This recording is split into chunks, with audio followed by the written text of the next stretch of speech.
Good morning from the Lighthouse in Glasgow, and welcome to BSI's panel on discussion on sustainable finance and the role of standards.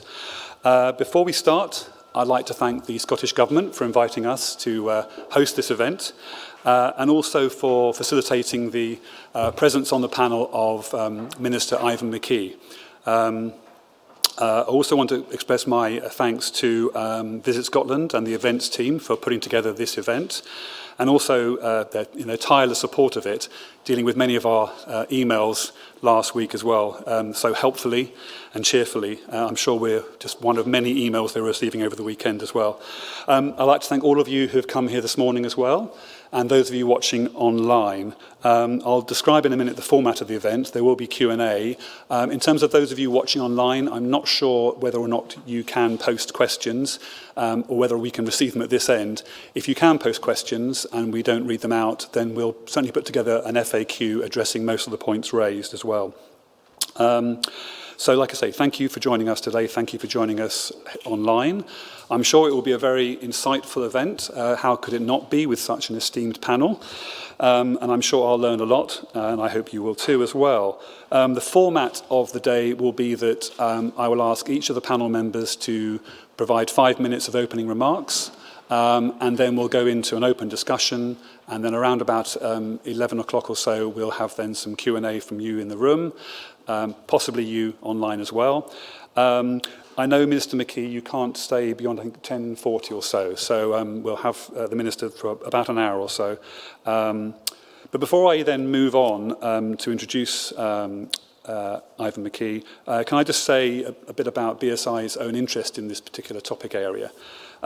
As a standards body, it's our role to work with stakeholders to identify gaps in the knowledge landscape, and then, based on identification of gaps, convene experts from across the government, regulatory, industry, academic space, also working with those who have a public interest or consumer remit, NGOs, bring all those organisations together into one place and distill all of the wisdom in the room into something that is a usable document that actually helps shape future good practice.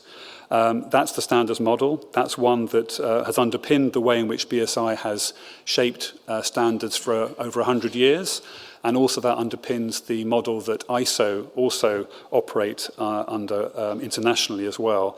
And given we're here at COP26, it's probably worth repeating that actually ISO was set up at the end of the Second World War by the UN, recognition in a way that if we're going to sort of rebuild the world, then standards has an important role to play.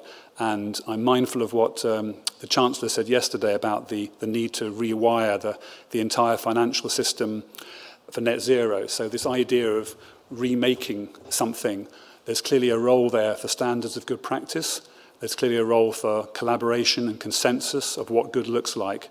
And I think there's a role there for standards. When we think about rewiring taking place in our own homes or in this building, it requires some kind of codification. It requires competency, people who can do the job properly.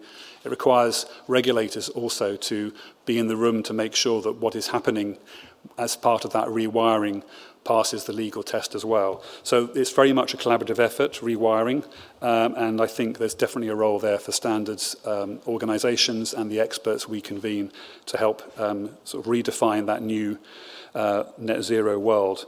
In terms of BSI's own work on sustainable finance, you'll be hearing today, I'm sure, from a number of initiatives that we've kicked off, some BSI work, but also some international work as well. And in that way, BSI is helping to deliver against a policy ambition of government, which is if the UK is to be the centre of green and sustainable finance, then it seems appropriate that the UK should lead in the shaping of green and sustainable finance standardisation. Our work is, as I said before, the result of extensive engagement with the financial services sector and all other stakeholders as well. That led to recognition, really, that whilst there were many existing frameworks, codes, protocols already out there that have been developed often by industry.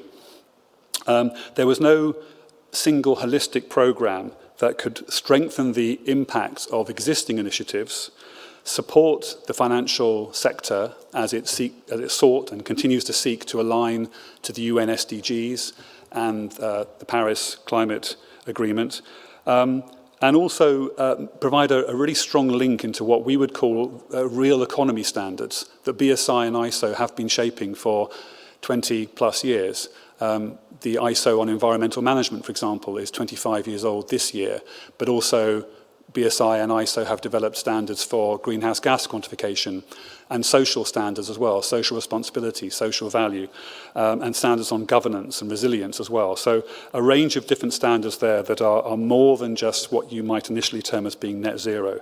So we're already influencing that. The program you might hear reference to as well, talk of BSI PAS standards.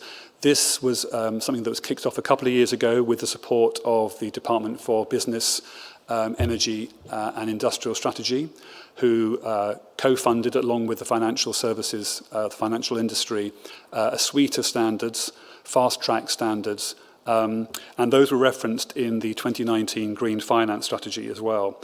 And those BSI standards are now informing work taking place in ISO. Again, I'm sure you'll hear from a number of the panelists how these different systems integrate with each other.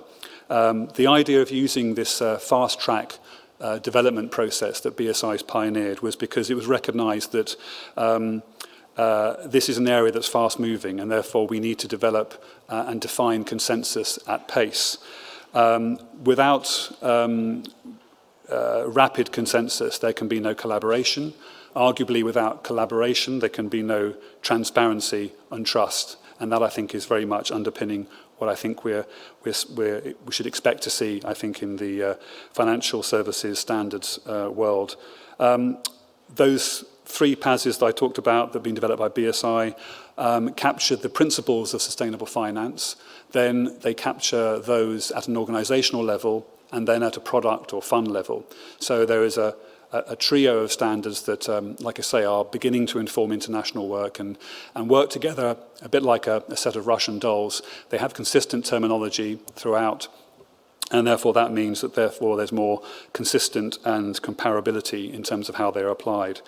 The standards that have been developed for organisation and product level are also written so they can be subject to some form of certification, and a scheme can be developed around that as well. So you can find out a lot more about this BSI PAS programme and also the ISO programme that the UK is leading through the URL listed on the slide here, bsigroup.com/sustainable finance. So, without any further ado, I'd like to call upon Minister McKee for his opening remarks as well. Thank you very much.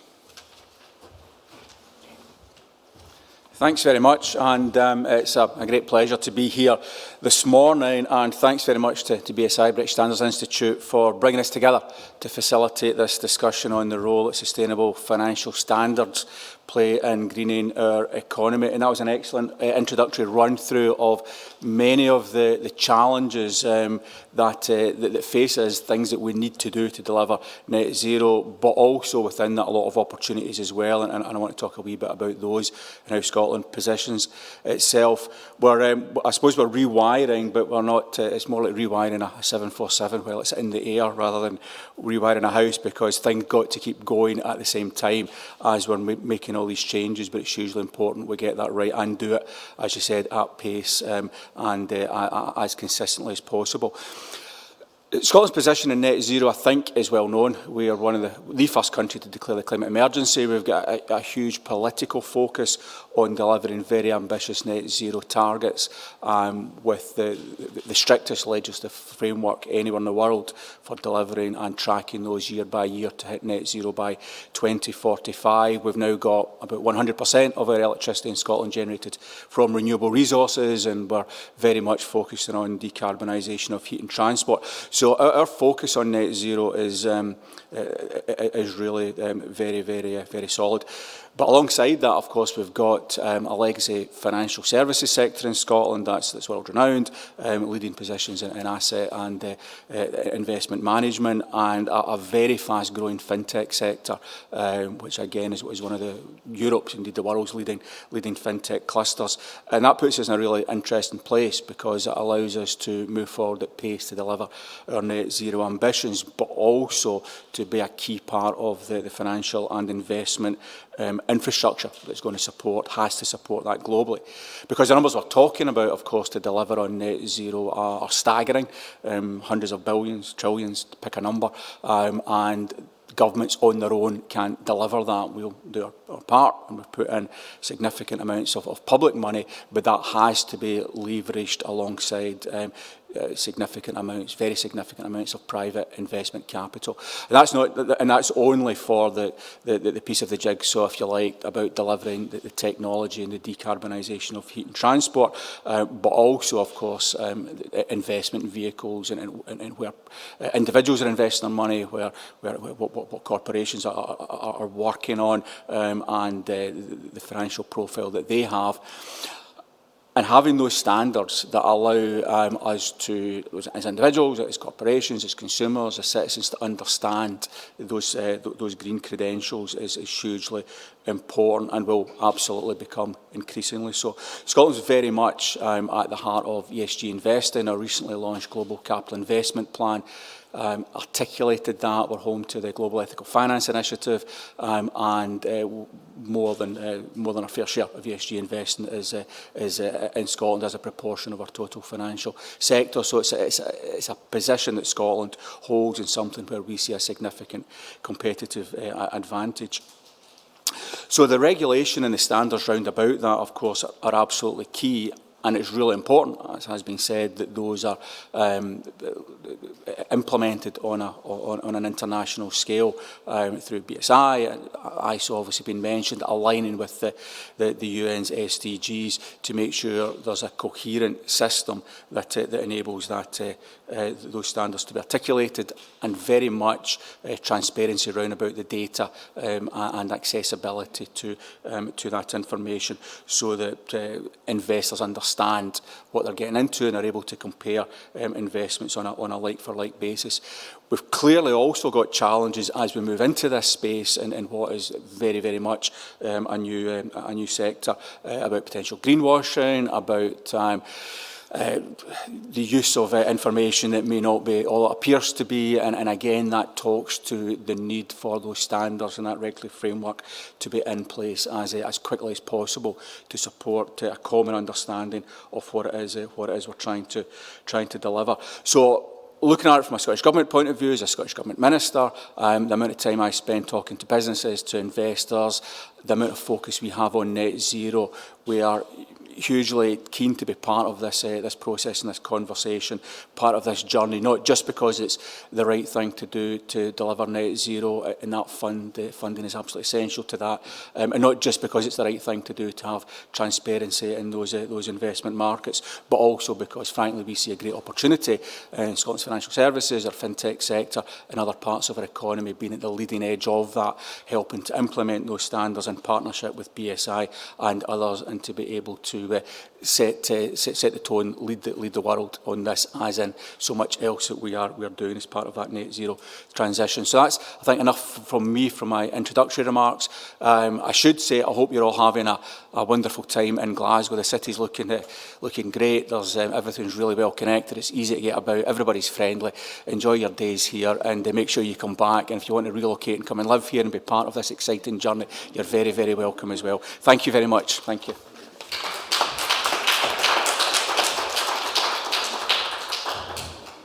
I think I'd like to call upon the next panellist, Peter, if you'd like to go. Well, good morning, everyone. Yes, I chair the International Standards Committee on Sustainable Finance. I'm also a sort of quasi-regulator in the sense I'm a trustee of the Green Purposes Company, which has a special share in the Green Investment Bank, which was privatised some while back and now owned by Macquarie. So those are just my sort of interests in this area. what I really wanted to do was just take stock. We're here because of COP26. It's worth just reflecting that 6 years ago in Paris, we were actually in the finance sector really only talking about low carbon and climate finance. We weren't really talking much about net zero, and we certainly weren't talking about sustainable finance in the way we are now. So we've gone on a pretty rapid journey. We started really worrying about low carbon and decarbonisation and climate mitigation. We realised that adaptation was increasingly important, and unfortunately, due to the difficulty of turning the supertanker around globally, we're going to have to suffer a lot more adaptation. So climate finance became important. Green finance was then coined to take account of all environmental aspects, and an awareness of the connectivity between the climate emergency and the nature emergency, and the loss of biodiversity and of species as being an integral part of the solution that finance needs to help deliver alongside climate. And that really brings us to net zero, which is where we are now, with net zero pledges and increasing number of organisations, Glasgow Financial Alliance for Net Zero being a good example, who are spreading the word about what they are collectively intending to do. So that is quite a rapid rate of change, and it isn't surprising to me that industry itself has realised that there needs to be standards and methodologies to provide substance to underpin progress towards those declared targets.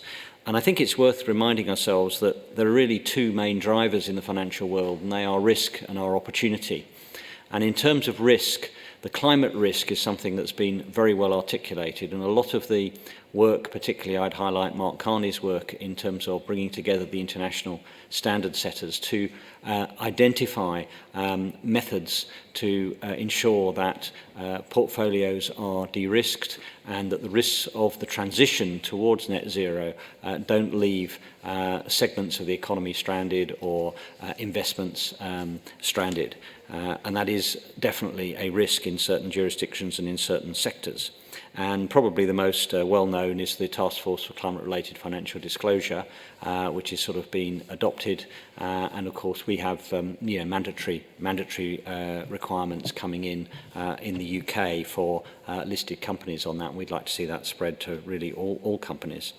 Then again, we also have the opportunity side, and for opportunity you need good information and data, and I think the other key role of standards is to ensure we don't have greenwashing or sustainability washing, which is the temptation where you have these objectives set, but you have unregulated or unstandardized methods of disclosing information, which can really put a risk on that information being relied upon. And if we're to build high integrity markets with good transparency and disclosure, it's very important that we underpin that with standards. So just to conclude my opening remarks, where does BSI and ISO fit in all of that? Well, I think the first thing to say is the whole approach at both the national programme level and at an international level is to provide a coherence and a convergence of the thinking that's going on within industry. There are a lot of initiatives out there, and they can be actually quite confusing and unhelpful. So what we need to do is we need consolidation at pace, but also in an inclusive way, so it didn't favour a particular segment of the market or a geography. And at an ISO level, I think ISO is particularly well prepared for that. And as David's already mentioned, it's also able to draw on some really strong leadership that there is in the UK. At international standard making level, not only my own committee on sustainable finance, but that on asset management, that on climate mitigation, that on a whole range of elements are actually led by UK chairs and secretariats, which shows that the UK does have a very high standing in terms of delivering this role, and working with our international partners. I think we can make a real difference from this country and benefit commercially and from our finance sector from being at that leading edge, so that we can transfer knowledge and we can enter markets from a strong position. That's my 5 minutes. I'll leave it there. Thank you. Thank you very much. Adrian? Great, thanks, Peter, and I'll try and stick to time as you've so ably done there. Thanks, of course, to BSI for organising the event, and thanks to Scottish Government for organising as well. So I'm Adrian Barnes. I work at the Green Investment Group, which I've been with since the days when it was the UK Green Investment Bank, initially set up in Edinburgh, headquartered there, and I joined that the GIB back in 2013 from an environmental science background. So I was really interested to join that initially, I guess, to help set the agenda for what green finance meant at the time and what it continues to mean. And so it's been really interesting to watch the green and sustainable finance market really explode and come into a mainstream part of the finance sector since then. In terms of standardization, I've been involved in that since 2017, focusing on the ISO standards for green bonds and loans, the ISO 14030 series, of which 3 of those standards have just recently been published. So that tells you something about the timescales it takes to reach international consensus. That was a 4-year process that's produced some good outcomes, but work on a taxonomy element of that standard still continues. And also the BSI PAS publicly available specification documents, which are a great example of a sort of fast-track, more unilateral approach to standard setting.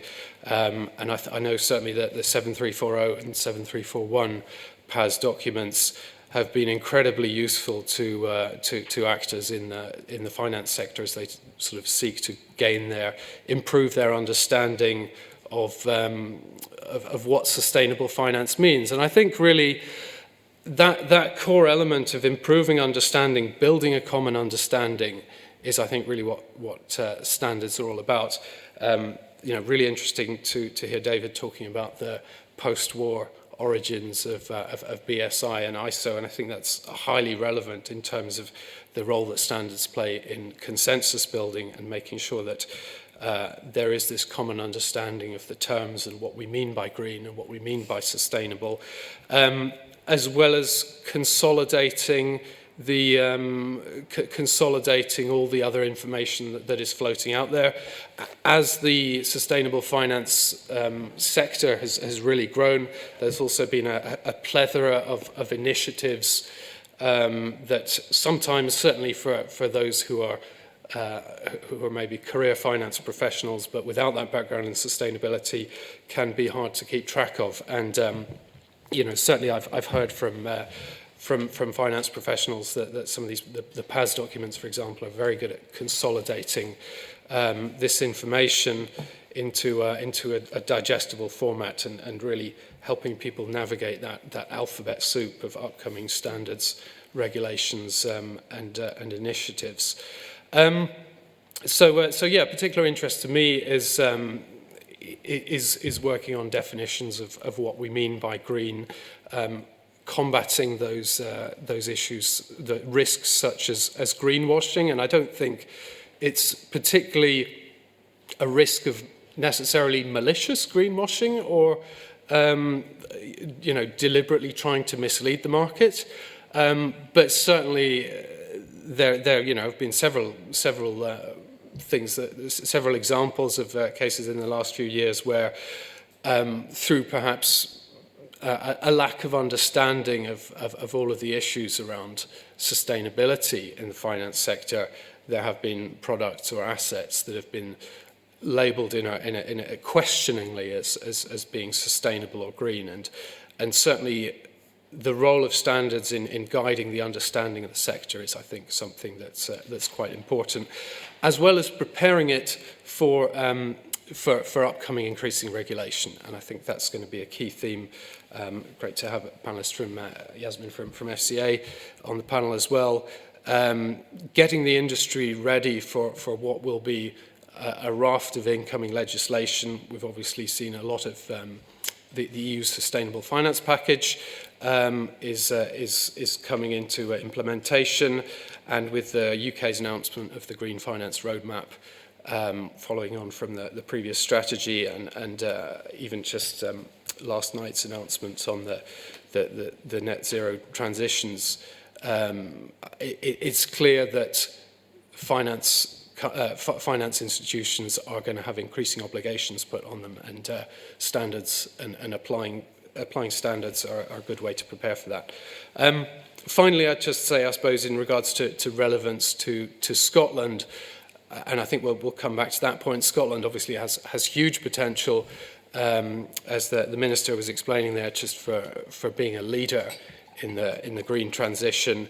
You know, the UK Green Investment Bank wouldn't have been set up in Edinburgh if it wasn't for that potential, and that's right across the board, not just in terms of renewables, but transitioning the petrochemical sector and taking advantage of CCS opportunities, natural capital and the like will be really interesting to see. So, thank you. Great, thanks, Adrian. Yasmin, I guess he queued you up anyway. Yes, he has, nicely. Hi, everyone. My name is Yasmin Raza. I'm a technical specialist in sustainable finance from the FCA, and I lead our engagement with international standard setters on ESG. So before we kind of dive into the panel, I really wanted to explore, I guess, why is it that sustainable finance standards are necessary? You know, why are they important? Why are we talking about them? And from my perspective, I think it's really about building trust and integrity in this growing market. I think we all know that sustainable finance products are on the rise, consumer demand is increasing, and this is happening really fast. And I think that's a really encouraging phenomenon. I mean, it's great to see that consumers and investors want to play a proactive role in the transition and in a sustainable future. But at the same time, with this really fast-growing market, there's also a risk of harm to investors, particularly if products don't perform in a way that is promised, or they don't do what they say on the tin. And I think it's quite striking that every single speaker so far has mentioned this topic of greenwashing, and it is something that we're quite worried about at the FCA. And so I think this is why standards are so important. I think we need to see both a mix of voluntary or market-led standards, which has taken us quite far along the way already, and also kind of harder regulatory interventions at the same time. And that brings me quite nicely onto what the FCA is doing in this space. And we have some announcements this morning, so this is really hot off the press from about 25 minutes ago when we released our press releases. But this morning we have actually relaunched a new refreshed ESG strategy on the FCA website. So that strategy talks about the journey that we've been on as a regulator so far, but also the next steps that we are taking and how we're interpreting the government's new have regard to net zero transition that they've put on us as a regulator. And alongside that revamped strategy, which I'd really encourage you to look at, we're also launching a discussion paper on sustainability disclosure requirements and labels. So that's really relevant to the BSI's work. Now that will be inviting views on the design of a new labelling and disclosure regime, and it will inform policy proposals that are going to come out around April next year. So this is really quite a big milestone for us at the FCA and for the market. So I also wanted to discuss how these announcements interact with the BSI's work. So, you know, the BSI, as David mentioned, has done some excellent work already on PAS standards with a sustainability focus. And we think that the work the FCA and the BSI are doing is really complementary to each other, and that we can make sure that we work together to ensure join up as both streams of work progress. So there are a number of ways that we're making sure that we remain really coordinated across both organisations. So firstly, the FCA sits on the Strategic Advisory Group for the BSI standards. And secondly, alongside the DP that we've launched today, we've announced a Disclosures and Label Advisory Group, which will involve a number of important stakeholders from across industry that will help us to feed into the new disclosures regime. And I'm really pleased to say that both Casey and David are members of that group. So that can ensure really good ongoing conversations. So as I close my introductory remarks, I also just wanted to pick up on a kind of broader theme as we're here at COP, and that's about global solutions to global problems. So it's really important that countries don't kind of develop their standards in isolation, but we're all talking to each other. And at the FCA, we're really keen to encourage harmonisation where possible. And that's really kind of my job day to day, is around ensuring that we have good conversations globally, both with counterparts and with standard setters. And that's why at the FCA we're also really excited about the International Sustainability Standards Board, which is likely to create a common global baseline in corporate reporting. I think there's going to be more on that today on the main stage, so kind of watch out for announcements, but we're pretty excited about that. And we think that could be really quite a good kind of global game changer when it comes to ESG sustainability disclosures. So I'll pause there. I've probably gone over my 5 minutes, but thank you for the opportunity and I look forward to the discussion. So the content is great and that's what matters. So, Casey. Thank you. I'm delighted to be here this morning. Thank you so much to BSI and the Scottish Government for the invitation. My name is Casey Raynor. I work with Royal London, which is one of the UK's largest mutuals and one of the last remaining life and pension mutuals following the demutualisation of many of our peers. In my role at Royal London, I focus on climate change and what it means for a financial services organisation. And really that has been the driving force of my career over the last 5 to 10 years, having begun my career very much as a finance professional rather than an environmental professional. And so what this has meant for me is that in looking at how we bring finance to deliver sustainable objectives, I'm trying to navigate the world that the environmentalists are putting in front of us and explain it to the practitioners. And as my peers, Adrian, were talking about a little earlier, the development of standards, regulations, and the PAS is particularly helpful to practitioners. For if we're to realise our goals of reorienting the financial system to deliver sustainable outcomes, it needs to both have the ambition statement but also the action plan beside it so that the practitioners can start to move that capital about. It's why I'm particularly interested in working alongside BSI and have been very fortunate, both with Royal London and in my previous role with Scottish Widows, to be the industry sponsor of the PAS that was mentioned on sustainable finance and sustainable investment. And I sit on the working group of the development of the PAS for sustainable funds. So bringing that practitioner perspective into the room. And it's really key that some of these regulations that we're talking about are not just developed in isolation by regulators or standards developed by environmentalists or academics. It's really important that we have the industry practitioners in the room as well. So really happy to say that the PAS standard itself has been developed in conjunction with participants from across the industry and sponsored by both BEIS and HMT, as we've seen. So maybe while I have the floor, I just maybe touch on one of the kind of motivating premises that has been underpinning the work that we've been doing at Royal London since trying to tackle the question that some of the other panellists have mentioned. How does one go about, as an investor, achieving the goals of the Paris Agreement? How does one, as an investor, achieve net zero? These are not easy questions to answer, and sometimes it's in offering up the space to allow ourselves to be confused by the question and sharing that confusion with others that we can really start to dig into the detail of the question itself. So both the BSI, regulators and other broader industry groups such as the Net Zero Asset Owners Alliance and the Institutional Investors Group on Climate Change are really starting to tackle what does it mean to align capital to achieve the goals of the Paris Agreement. And I think this is where we all start to stumble across one of the big elephants in the room.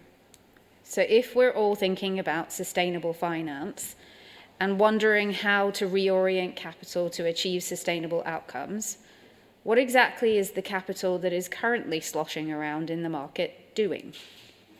So if it's not sustainable finance, does that mean the rest of it is unsustainable finance?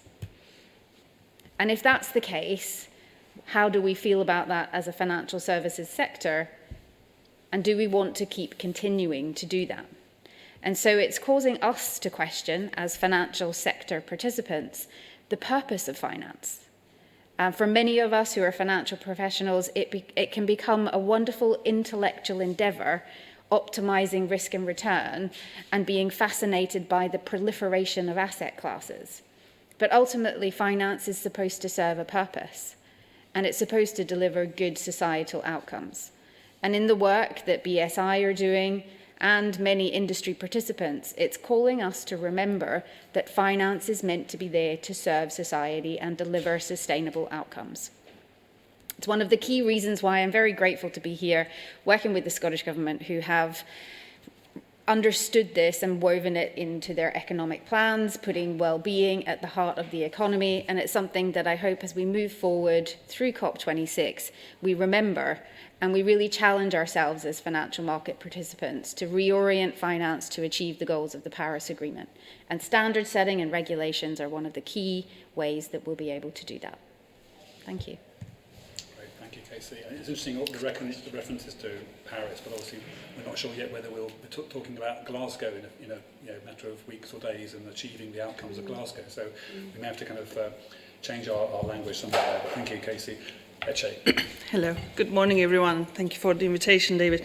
I'm Edgar Osdemarolo. The reason I'm on this panel is that I am the convener of an expert panel called Assessing and Valuing Natural Capital. And in June this year, we published a BSI standard called Natural Capital Accounting for Organizations. The purpose of natural capital accounting for investment community is to answer three key questions, help answer three key questions. No one solution has all the answers. One is what kind of natural assets to invest in. Second is what kind of returns to expect. Third is checking whether you are delivering the returns you expected at the beginning of your investment. We'll come back to the details of the standard in the panel discussion, but in the opening remarks, I wanted to give you the background of how the standard came to be. It's built on decades and decades of environmental science and environmental economics. It's new to its audience, but it's not new to its writers. I think it's very important to, and I hope this gives you comfort when you're dealing with complexity. There are people, there is literature, there is science to deal with complexity. I myself am an environmental economist. I set up FTEC in 1992, just as Rio Earth Summit was inspiring my generation of economists. That was the first COP. We're in 26. We can be disappointed about we've had 26, but I am very hopeful for the reason of the speed my fellow panelists have spoken about. I spent the first 15 years of my career almost exclusively working for public sector and regulators, and now in the second 15 years, increasingly for private companies, regulated industries, and investment managers and investors. I think there's an important distinction here I'm beginning to learn. 5 investors contacted us in 29 years, all 5 this year. All 5 had the same questions of how do we deal with the complexity of nature? What do we invest in? How do we know we're green, we're sustainable? And it's a big challenge, but it's also a big responsibility to help you deal with that complexity. The answer to complexity, however, is not simplicity. We mustn't go down the route of coming up with price lists for natural assets, return rates that's applicable across the world, across the sectors. Nature is very context specific. Carbon is relatively easy, and I hear lots of finance professionals saying, well, I can't deal with carbon, nature is too complex, I can't deal with that. I remember a time when carbon was too complex. Now carbon is easy. One day nature will be easier. But nature is very complex. Our relationship with nature is very complex. The way to get out of that complexity is to really understand in what ways our investments, our companies, our economy is dependent on nature. And we know that dependency on manufactured capital, we know the dependency on human capital, we're going to learn our dependency on natural capital. And that's why my fellow professionals are here to work with you. We all need to learn new languages, need to learn new ways of working with new data. One of the key messages I'd like to leave you with from the start is let's not talk about spending on nature, let's not talk about expenditure on nature, let's talk about investment. I think you'd like this. But I think we need to spread the word. Every spending we do on nature is an investment in something. And even for net zero, it is not an entirely technological fix. There are lots of climate change risks that are threatening investment in net zero, and we can talk about that in the panel. So we need to understand why we are investing in what and what returns we can expect. And the final point is, you mentioned risk and return. There's definitely room for revising how much risk we're comfortable with, how much return we want, and definition of return, definition of asset. Natural assets are financial assets. They're not just nice to have, they are essential for sustainable finance, for that grey bit that you talk about. And the returns need to be multiple, not just financial returns, but in terms of saving future costs to the investor, to the companies, to the economy, and generating welfare. Because if people are not happy, healthy, living in a healthy environment, they're not going to buy your financial products. They're not going to buy any products. They're not going to be productive workers. So all this is linked. All this is very complex, but all this is also our responsibility to deal with that complexity. I have no idea if I'm within or outside 5 minutes. But that's all. Personally, I think it's fascinating. I'll let all of you keep talking, but well, you are going to be talking anyway. But more in the round. Thank you. And I think it's great that you kind of ended up and almost brought it back to what Peter was talking about at the beginning, that, yes, carbon matters, and based on the last 24 hours, methane as well. But actually, we can't ignore the nature angle as well. That's really important. So I would like to then, a number of you said, you'll return to some topics in the open discussion, so that's where we're going now.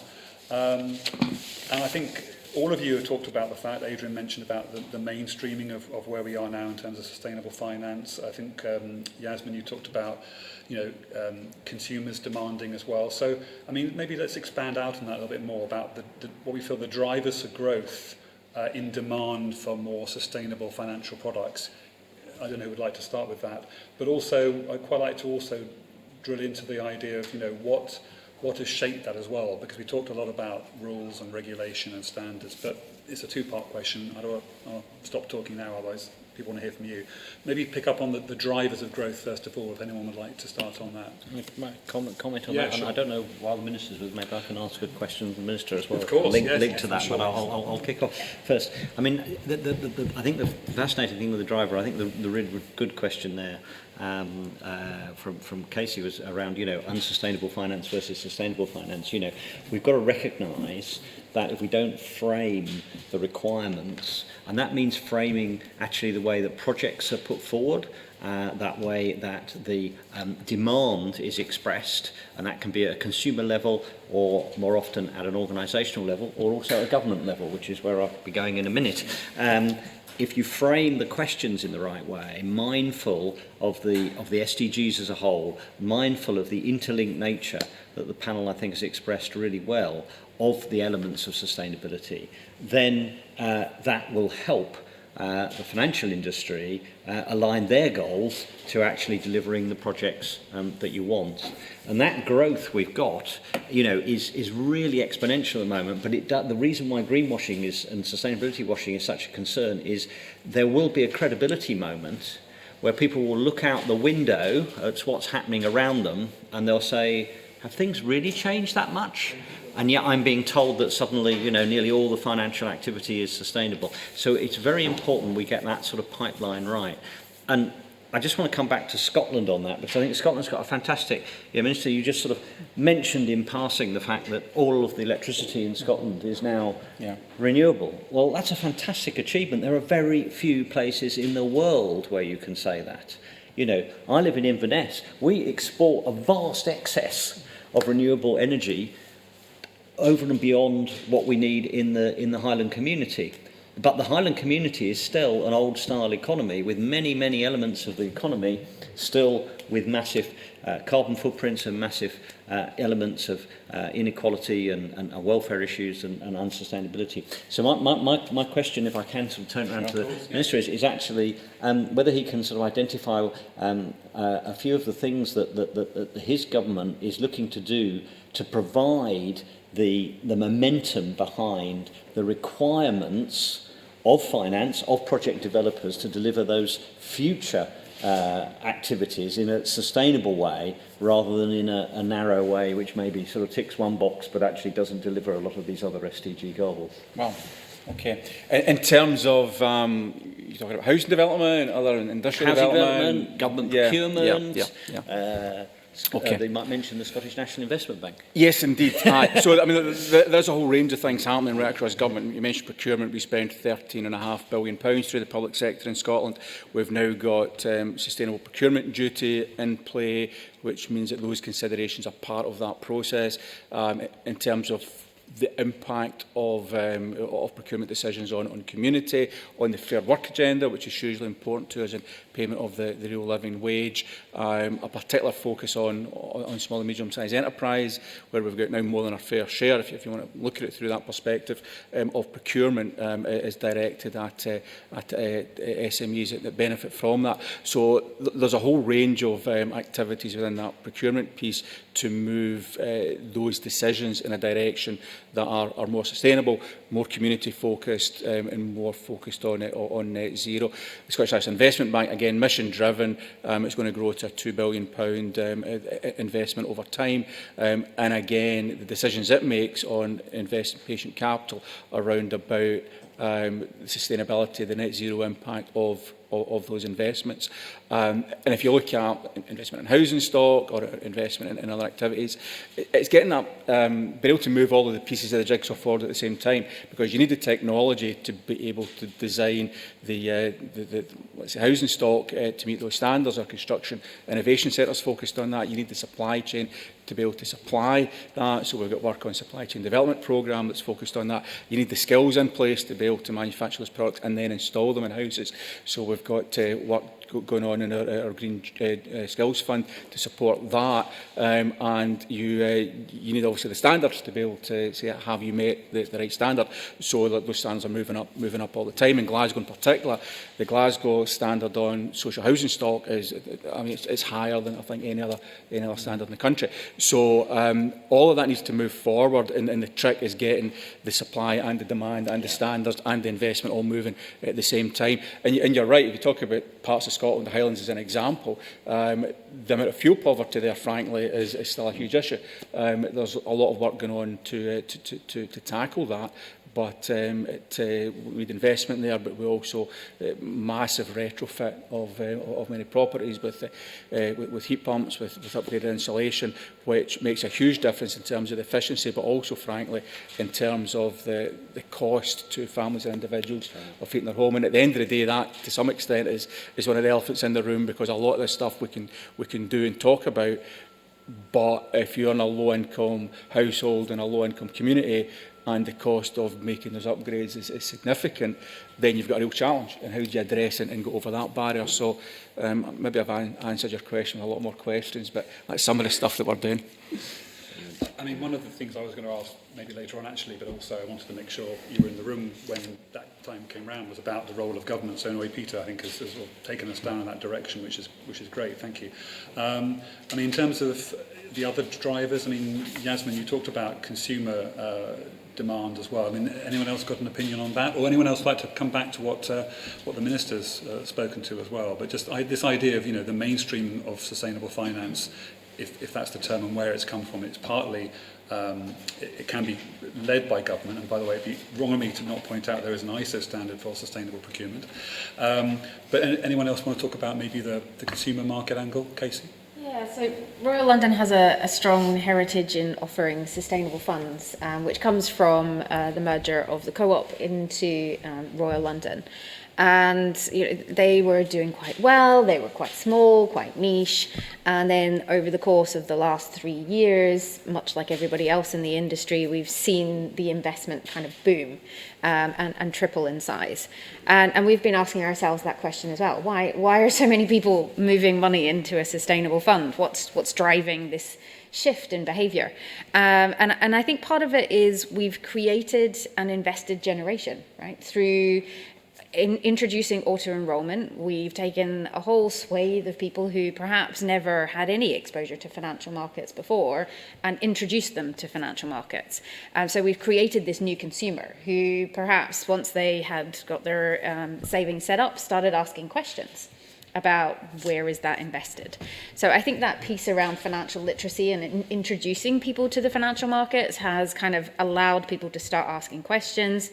And then when they do that, perhaps they want to align their investments to their values. I think the other thing that started to shift, and it's only just started to shift, is this belief that, well, if your money is doing good, then you're not going to make as much money. And I think that kind of myth is now starting to be broken. And then I think the other thing that's happened is during COVID, people seem to prioritize, I don't know, the world around them, communities, the impact that their money was having or they were having. So I think those kind of three things together have driven this kind of shift. And I think the other thing that's underneath all of that is this huge rise in passive investing. So before you would maybe pick an active manager and they had views. With the huge rise in passive investing, actually now people are starting to go, well, hang on a minute, if I want to have an opinion, I'm going to take a more concentrated view on what I'm interested in. So I think there's a lot of different drivers, but I think the big one for us and the one that we need to be more forceful on is this sense that you can't have your cake and eat it too. And in some respects, the only way you're going to have the cake and be able to eat it is if you focus on investing sustainably over the very long term. So yeah, that myth busting piece I think is really important. And I think that's probably the bit that held up during COVID was that the returns for sustainable funds kind of held up while others did not. And so that really helped dispel that myth.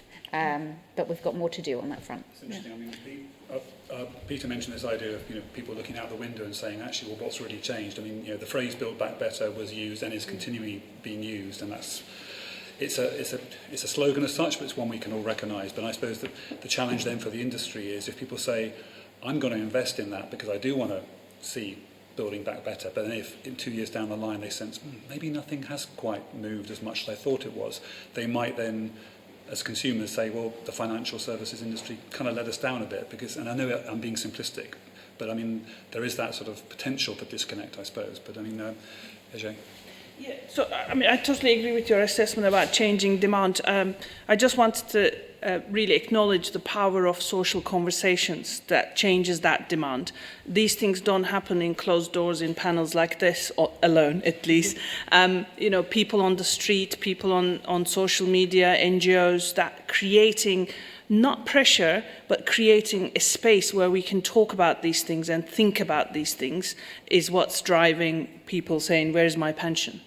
Oh, it's not enough to pay 50 quid to a charity once a year when I'm paying thousands into my pension fund. And the second thing is political leadership and government leadership. We don't have to look to government to spend money to get things done.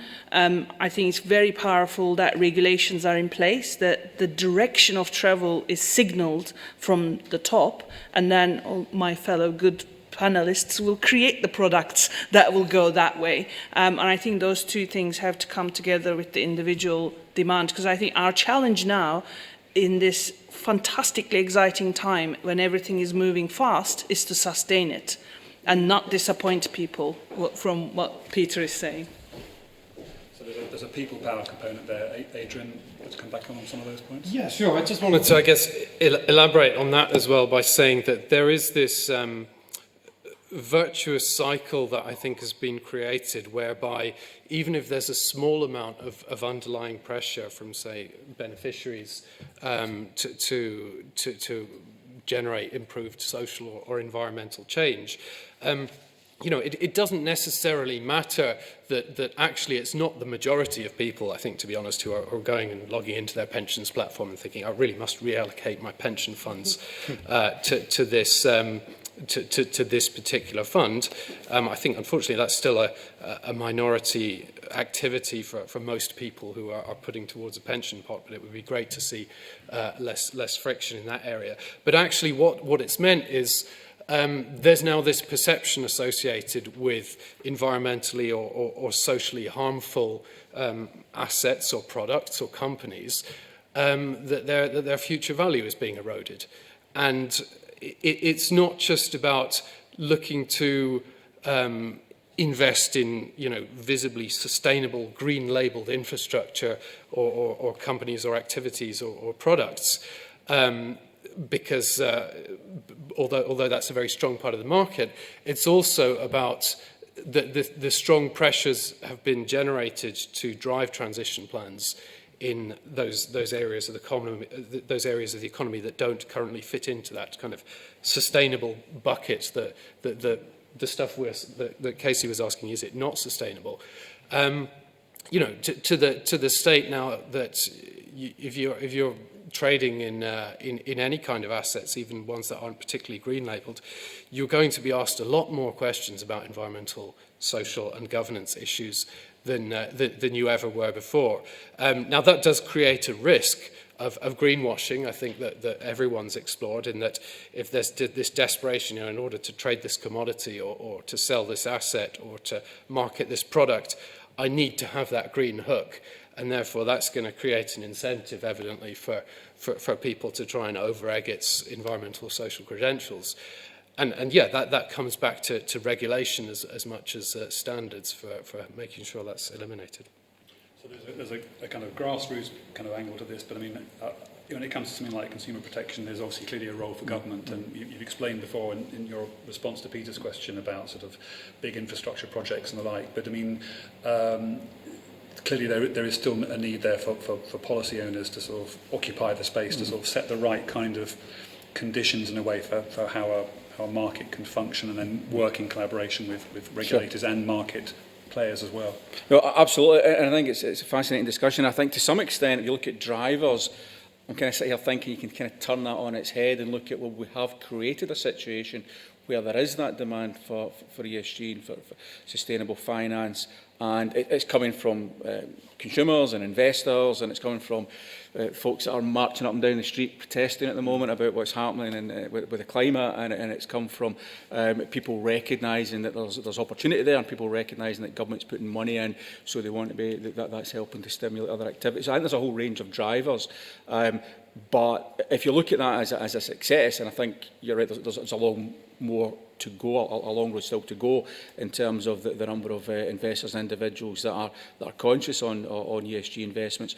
But if you look at it as a success in terms of how far we've come, and it has happened very fast, you almost look at it as a case study and say, well, if that's how we can make things happen, what did we do?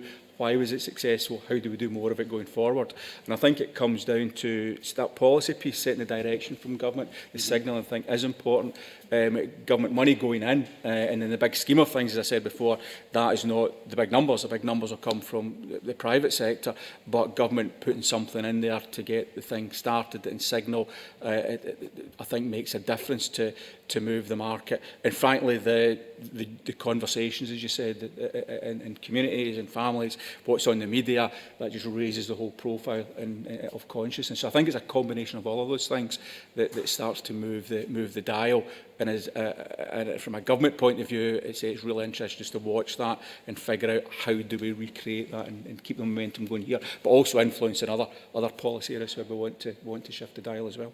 I mean, I've used the analogy before of you know, like a sort of a fine sort of timepiece, which every single small little component needs to work in harmony with the other components. So you have like policy regulation, and then just, you know, sort of good actors in the market maybe who initially start to sort of write the rules, you know, in collaboration with other good actors.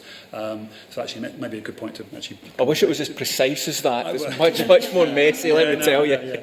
But yeah, it's a good principle. But I mean, it needs to have that kind of, you know, that system approach, doesn't it, really? So I mean, again, there's a role there clearly for regulators as well. So Yasmin. Yeah, I actually just wanted to pick up on one of the points that Adrian just made about the fact that, you know, we've discussed at length that we think that consumer demand is changing, and as you said, you know, people out on the streets, people going vegan. You know, the FCA has done research where we basically do an annual survey with thousands of consumers to ask them about their preferences. And in the survey last year, we asked them around sustainability preferences. And we found that 4 out of 5 of the respondents to the survey said that they believe that businesses have a wider responsibility than simply to make a profit. So I think that's really telling in terms of kind of the mood in the kind of consumer space. But as Adrian just mentioned, it still is quite rare for consumers or investors to kind of actively go into things like their pension pot and look at reallocation. And for me, that's a really interesting kind of discord, and I'd be interested in views from others on the panel, and I know, Casey, you've done a lot on this, around kind of the role of pensions in driving the transition to net zero and how we can empower consumers around that space. Yeah, thank you. That's a great question. You saw me get excited about the question. And I've got extra stuff for the Minister as well. Don't leave yet. So what can pensions do? I think there's a really good point there, and you've both picked up on the fact that, look, pensions are not sexy. Right? You can download an app on your phone, but people are going to do Candy Crush or something else instead of like look at their pension. And I don't think there's that much we can do to make them sexy. So I think that then puts the onus on the pension provider. And that's what we found in our research. So we also talked to customers and we asked them, who do you think is responsible for making sure that your investments are doing the right thing, like making enough money and not being harmful? And they were pretty clear. They were like, well, it's definitely not me, and don't I pay you to do that job? We're like, okay, so it's us then. And I think probably the regulator thinks it's us as well. So customers think it's us, the regulator thinks it's us, and I think quite for a long time for the industry, they were like, no, it's definitely not us. But no, yeah, it is us. And so what we've been doing, to the point that no one's going to log in and change their default fund, and more than 90% of our customers are invested in the default fund, and we have millions of them. We're like, well, maybe we should change the default fund so it's less bad and more good. And I think that's where we have to get to, is that pension providers are on the hook for making sure that the thing that they offer is less bad and more good, and that they go and talk to their customers, understand what their views are, but then they have the job, because they're the professionals and they're literally getting paid to do that job, of making the product better. And making sure that it's going to deliver the outcomes that customers are after. Because really, when we talk to customers and we go like, oh, do you want to optimize your risk and return over these asset classes? And like no idea what you're talking about. They're like, no, please just look after my money. I give it back to me when I retire. That's it. Right? So ideally, we want to do 2 things. 1, look after their money so we can give it back to them when they retire. And 2, make sure that that money isn't invested in stuff that destroys the planet, so that when they retire, there's no chocolate, wine, beer, or any way for them to live, because that would be a rubbish retirement. So I think there's really 2 objectives, and I think that's what the financial sector needs to realise, is it's not just about optimising risk and return anymore. Literally, where we are putting our money creates the world that we live in, and we need to create a better world if our customers are going to retire and have a good retirement, because really what they're asking us to do is move their purchasing power through time, not their money, and they don't care about returns. So I think in the investment world, we need to get over ourselves a little bit from the investment theory and start remembering that we have a real world impact. So there's £2 trillion invested in the long-term savings in the UK. So let's make sure that £2 trillion, how much did Treasury need? Let's do some good stuff with that, right? And make a world that our customers want to retire into. I think that's the other point to ministers, right? Don't go anywhere. If left alone, the invisible hand of the market will just kind of go anywhere, right? So we need a moral compass for the invisible hand to follow. It's where the great thinker, because we're in Scotland, we can say this, the great thinker Adam Smith has been woefully misinterpreted. He did not mean that limited companies were supposed to trample all over everybody. In fact, he didn't even really like limited companies. That's a whole other discussion. But he actually wrote 2 books. The first book, The Better Book, The Theory of Moral Sentiments, is the big book. The Wealth of Nations is the little one. It's basically just a chapter. We need to remember that we need this moral compass. And that's the role of governments and regulators, etc., to help guide the market. And if we set the right incentives, and the financial sector can unleash innovation and finance in all different ways, but we need you. Please don't think that the market can do it itself. And I suppose for a financial services provider, I'm a bit odd. Can we have some more regulation, please, to help us navigate this place? Because we do fundamentally want to do the right thing. I could talk for a long time. You should make me be quiet. Okay. That's great. I know you've got to go shortly, but I don't know whether you... Oh, no, absolutely. I can't not respond to that. Yeah, I mean, you mentioned Adam Smith, and you're absolutely right on everything you said, and you said it all before I had to. So, you're right. I mean, I suppose the market's like gravity. It's one of these things. It can be good, it can be bad. The role of government is to understand that and direct it as best we can, or nudge it within the confines of what we're able to, and the role of regulation in that is hugely important. Now, clearly, there's a limit to how much we could and should do there, because, frankly, governments can make a big mess of a lot of things if we get too deeply involved in them. But understanding what the limits of that and how far we should go, what we should nudge, what the direction is, what the policy levers there are, how we set that narrative, which is a huge important part of it, and the role of regulation as part of that toolkit is part of the mix. So there's there's no easy right answer to that. It's about using that toolkit as best you can, but understanding that government is interventionist, has to be. There is market failure. We need to be in a position to understand and address that. We need to be in a position to be able to nudge things in the right direction to create those opportunities. And frankly, also in cases to use regulation as a competitive weapon, because I went back to where I started with the fintech sector and the opportunity that's there in Scotland, to be able to understand how that gets positioned best to do good for the economy here. So yeah, there's lots to it, but rest assured we are very engaged and very happy to work with the sector, as we do on a regular ongoing basis, as you know, to work together to figure out how we best design, because we can do things that the sector can't do. It's all you. It's us as well, because we can do things that you can't do, or you wouldn't want to be doing, or wouldn't want to be seen to be doing. So that's part of the mix as well. And if there's any of that £2 trillion that you want to invest in Scotland, we'd be delighted to talk to you afterwards. Thank you.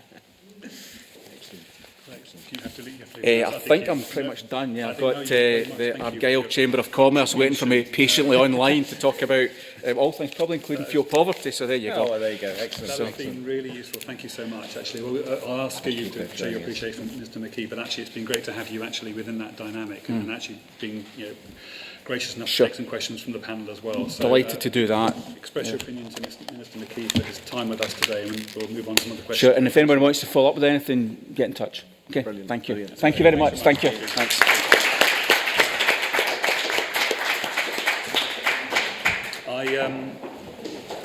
I liked what Kate, we'll come on to some other questions as well, actually, and then we'll have questions from the floor. But I liked come here now, I think. Yeah. I like what Casey was saying about the first of all pensions not being sexy, but also the idea of the wine and the chocolate. Because my father was a banker, so when I started working at 21 or whatever, almost the first, apart from saying well done on the job, the second thing he said was, you start thinking about a pension. So I've only just started working, and I was just thinking, I want to spend money on wine and chocolate. But you make the point very well, which is actually, that's the whole point of a good pension, is you want to be able to invest in things that allow you to have those things, and have those things to making sure they're still around to have as well. So I think that's a really a point well made, and I think a number of attendees here actually have got a connection with Edinburgh University. So hopefully the Adam Smith angle there was well made. I'm sure Casey is available for kind of private lectures as well. Now we've heard earlier on a little bit about innovation. I think Adrian, you made the point about carbon capture storage, and specifically regarding Scotland and oil and gas industries. So I'd like to talk a little bit about that as well. Before I do, actually, one thing I wanted to say was we talked before about this idea of the development of the market and where the drivers have come from. I mean, like with anything else, I suppose, where there is innovation, initially there is maybe no standards body at the front of the queue. There may not be a government or regulatory. Do we feel that where the industries come from, you know, the people, the organisations or the alliances that were writing those early kind of rules of what sustainable finance meant, how functional or dysfunctional was that? Is there anyone like to have an opinion on that in terms of those early kind of rule setters? Because clearly we heard earlier on from what I said and others that we're now developing standards which are voluntary, but in a more formalised sense rather than being just voluntary from within the industry itself. I don't know if there's any comment on whether that works or not. Yeah. I think it's been really good that those things have happened. It is, you know, a frustration sometimes of the complexity and also the activity levels, but it is very good because it is signalling to the market this whole issue whereby there will be, whether they're voluntary standards or whether they become regulatory, and there's always a long history of regulation following on from standardisation. So getting involved in voluntary standards early on often sets the pattern of future regulation and prepares organisations well for that in a competitive sense. So I think that, for me, has been a good thing. There is a big job to do. I wanted to jump in because it's now after the time when the IFRS have announced that they are progressing with the International Sustainability Standards Board. That happened about 10 minutes ago, according to my watch here. And that, I really wanted to highlight that because the dialogue that's happened in the run-up to that has been completely different from anything that has happened within that part of the financial world and the accounting world, who had a very loyal but I would say quite narrow fan club, and a recognition that actually in aspiring to have an International Sustainability Standards Board and what that means actually means they've got to be far more inclusive than they have before, and that's actually caused them to have to change their fundamental governance structure to allow that to happen. I think there's still quite a way to go there, but they're on that journey. And that's how I would respond to your point, David, is that I think now we've got a lot of people, if you like, on the bus, but it's a bit disorganised, and we've got to get people in their right seats, and we've got to make them happy for the journey, and that's the process that we're going through at the moment. But the good thing is they've all got the same destination in mind. They've all got the same aspirations in mind. It's just at the moment we haven't really settled down as to what the strengths and weaknesses and role are of each player. And I think initiatives such as the ISSB have actually caused a lot of those organisations that used to run in parallel tracks and occasionally shout at one another, you know, my analogy's gone wrong, but out the window or whatever. They are now actually all together and actually having the quality of dialogue. And one other point I was just going to make, sort of following on from the Minister going as well, you know, there's a really strong message here right across the financial and indeed the real economy as well, that we need these long, loud legal policy statements from the government. We need to have those compass directions set. But the great value of standards is standards can provide the detail that underpins that.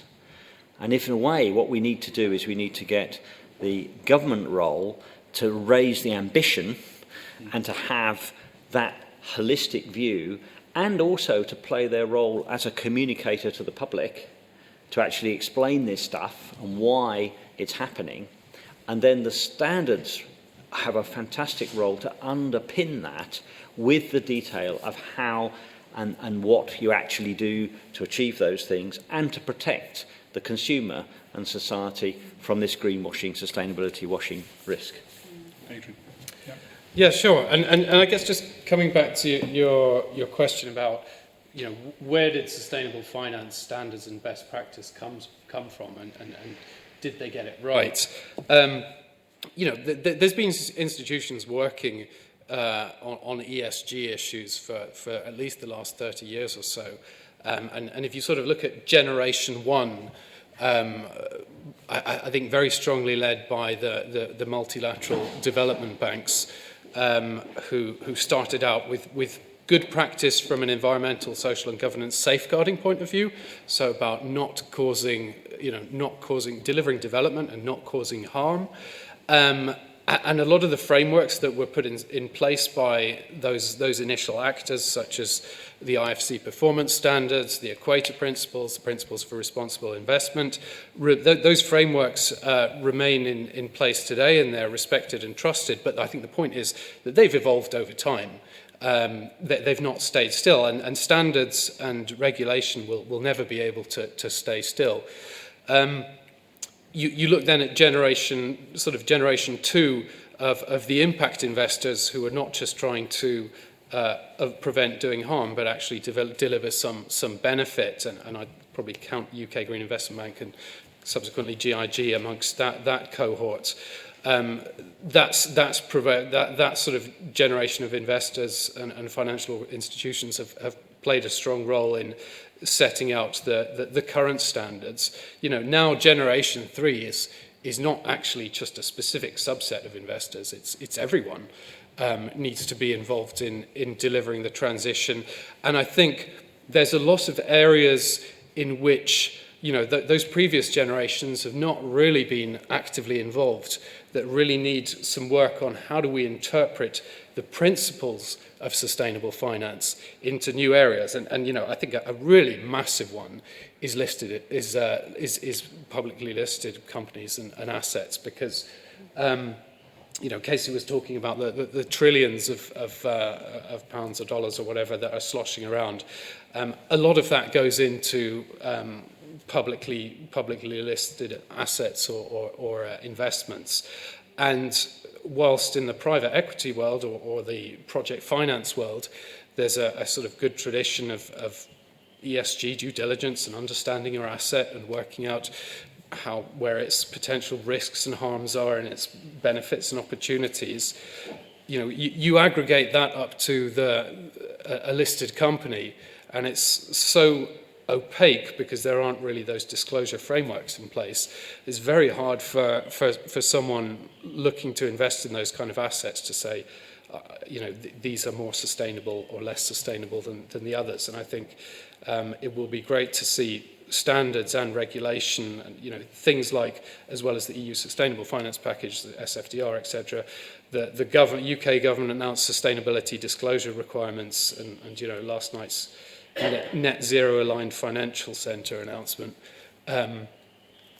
start to open up to those new markets and financial products that I think to date have sort of not really had much of the eye of sustainable finance cast on them. Okay. I mean, certainly BSI has invested a lot recently in its policy team, because I think we recognise the fact that, as Peter was saying, this idea that government, in a way, sort of sets the tone and provides that sort of that sort of north star, and then again, as you said, Adrian, it's the role of government and regulators to work within that. So we definitely need to be connecting with UK government and also Scottish government as well. Edgar.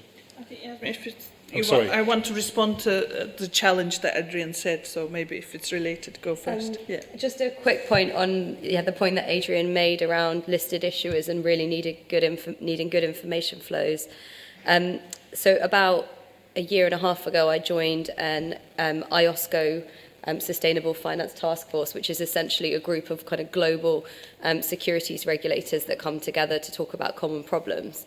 And in this case, these were problems around ESG. And we split ourselves into 3 work streams to investigate 3 key problems or issues in sustainable finance. The first one was around issuer disclosures and information needs. The second one was around greenwashing, interviewing lots of asset managers and so on. And the third one was around ESG ratings.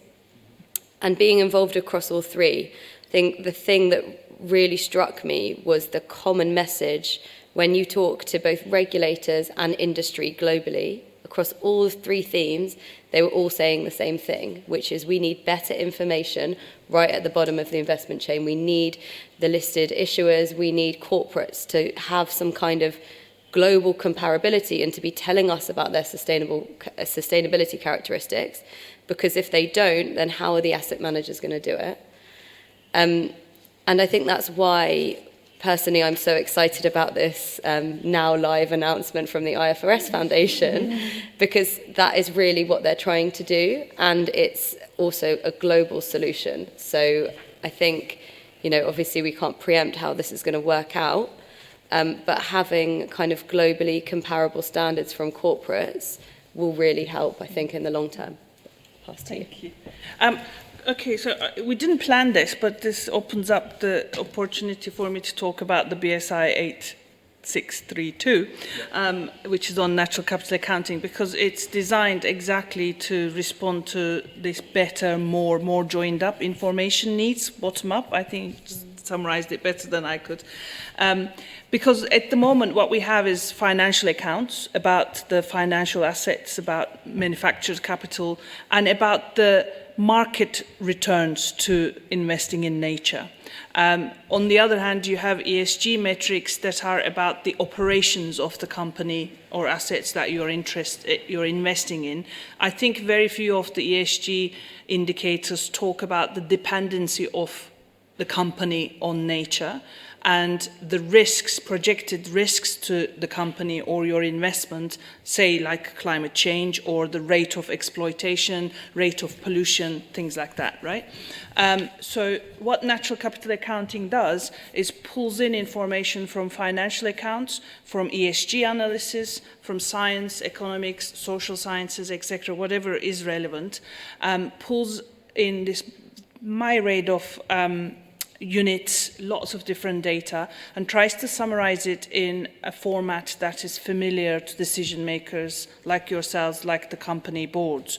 And the familiar format is twofold, a balance sheet and an income statement. But about the relationship flows back and forth between the economic activity and nature. So in the balance sheet, the question that we're trying to ask is what assets does the company organization have or depend on, even if they don't own the assets, which is a revolutionary concept in some ways. What do those assets do for the company, therefore for your investment? But also what do they do for the society in general? How are these flows of services changing? How is the quality of nature changing? Maybe because of climate change or maybe because of pollution, etc., as I said. And whether the company is doing enough to maintain the assets so that the assets can keep on giving. We are very familiar with this when it comes to manufactured capital, depreciation, putting money aside to replenish manufactured capital. With nature, we can't replenish it as easily. But we don't even measure it. And that's why this natural capital accounting standard came about. On income statement, we have more experience on that. It used to be called environmental profit and loss. The standard chose income statement to go with the changes in terminology in financial accounting, so positive and negative outputs and their implications. And I think that that's what we now need to think about, not just what we put out there, but what does it mean on the quality, quantity of nature, and how does that change come back to affect the profitability of the business? We need to close that loop, and that's why we've created this standard. It's principles-based, like financial accounts are. So it means that it has to be adapted to the context of nature, context of the company and investment as well. But there are rules there to avoid greenwashing, to facilitate comparability for the investors. What are the rules? There are loads. There's a process. We want to people go through the process and understand that relationship, not just number crunch. And the big onus in the standard, and which is what I love about standard writing, I can say after 3 years, I didn't love it at the beginning. What I love about it is that it doesn't tell you what to do. It tells you what good looks like. And it gives you the opportunity to diverge from that good, but to explain yourself. Okay, so that's the transparency. We will never do a complete analysis. Nature is complex, but we need to be able to defend what's in our account, what's in our report, what's out of our report, why is it out of our report, and most importantly, what is the implication of the things that we left out of our account on the reading of the bottom line. And if you can't defend that, that's not a good account. You can defend it, even if it's an impartial account. I think we'll see, test of time, it's still useful. It's better than nothing, maybe. We come in, I know you want to come in, so okay. I just wanted to pick up on something that, because you mentioned about the British standard, and I think actually maybe at the beginning I didn't make it kind of entirely clear about how British standards and international standards can kind of often, So just, and by the way, yes, I hear what you said about you love standards, that's great. So whatever we think about pensions, standards are really sexy, okay? But one thing, one thing I would say is, yes, what often happens within the world of standards is a national standards body such as BSI will bring together, as I said beforehand, experts responding to an unmet need for good practice. And it's those experts, it's not BSI, it's certainly not myself, who then define the shape of that solution. So actually, I was going to ask the question, you said it already, that particular standard on natural capital accounting has been written as a principles-based standard. It's not a requirement with a pass-fail criteria as lots of product standards might be. Some of the sustainable finance, or two of the sustainable finance PASs I mentioned before, have been written more to be externally certified, but not every standard is. Most aren't. Often they're just guidelines, terminologies, and it's the experts in the room that say, this is the challenge that industry is facing, and this is the best solution for that. It needs to be written as principles-based with guidance and considerations, or actually, we think the best solution here is to have something that organisations can digest as good practice, and then if they then want to, subject themselves to some form of external audit. So I wanted to make that point. And then this idea of a British standard and then an ISO standard. So typically when a standards body like BSI will bring together, convene experts, respond by shaping a solution and say, well, that's a standard for natural capital accounting. It has in a way got global applicability. Any organisation anywhere can take that British standard and use it as we've heard and say, well, this is great. This is really helping us sort of unscramble this mess. But what also often happens is BSI, in our role as the UK member of ISO, will say, that's a really good piece of work. And we think actually ISO would benefit from having that globalized more formally. So we might put that into the global, into the international standards machine, as it were, and then it can go forward to become an ISO. And actually, I don't know whether that's what's happening. See, I should know that, but the expert does. But when you can and that's great because why just be British? But the reason why that actually is important is because, and it's back to a bit of the theme of today in a way. It's another example of great, national leadership. Addressing an issue which is not something that only this country has to sort of wrestle with, but actually is a global challenge. So therefore, there will be at some point an ISO standard which has a lot of shared DNA with the standard that we've just been hearing about as well. So sorry for that interjection there, Casey. I wanted to it was a good time to kind of clarify on how those things all operate. Casey.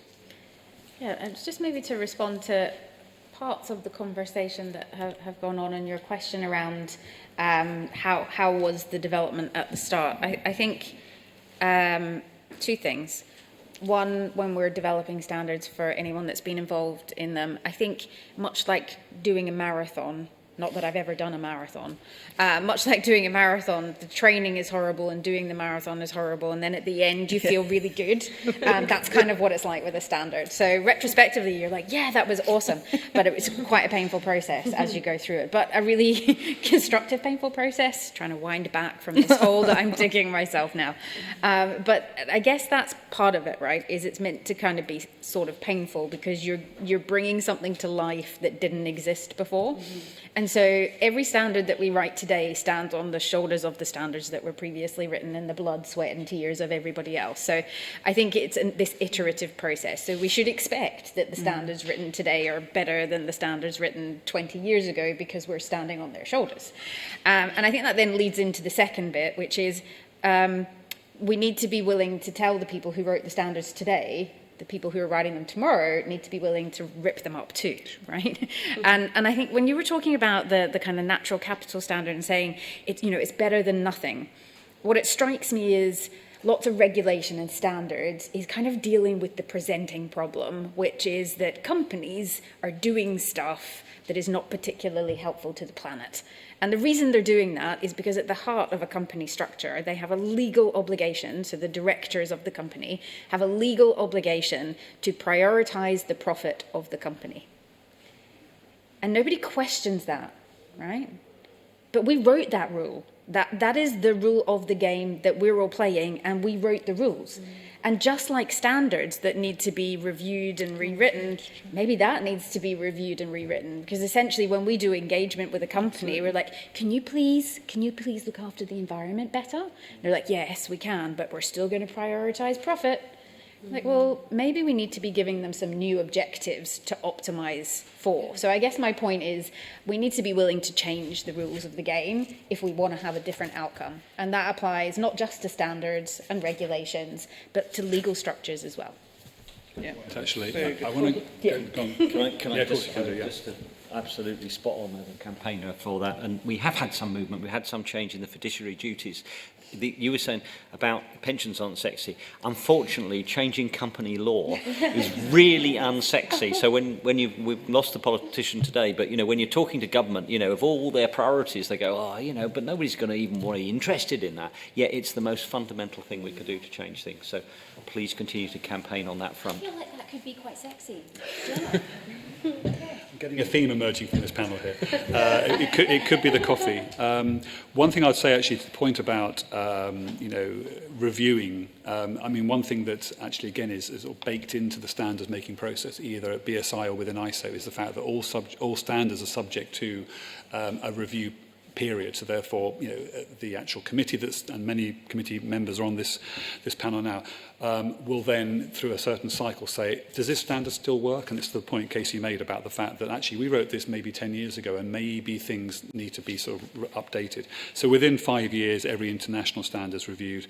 The PAS standards I mentioned are reviewed within 2 years, partly because they are, in a way, it's a response to a fast-moving space. And we can talk about innovation, or it might come up off the floor. But the other thing I wanted to say was something that actually happened by way of trying to recognise the fact that we can't have standards just standing still, even within a review period, is the fact that the UK hosted the ISO General Assembly in September, and out of that came something called the London Declaration, which said that all ISO standards, it doesn't matter what they're on, and there are probably a dozen in this room right now helping to run the lights and the heating and everything else, but all ISO standards, and for that matter, IEC standards, electrotechnical standards, and will be effectively reviewed so they become Paris compliant. So therefore it's recognising the fact that it's not just the standards that Peter and Adrian and others are working on in environmental management and greenhouse gas quantification and green bonds. It's every ISO standard will undergo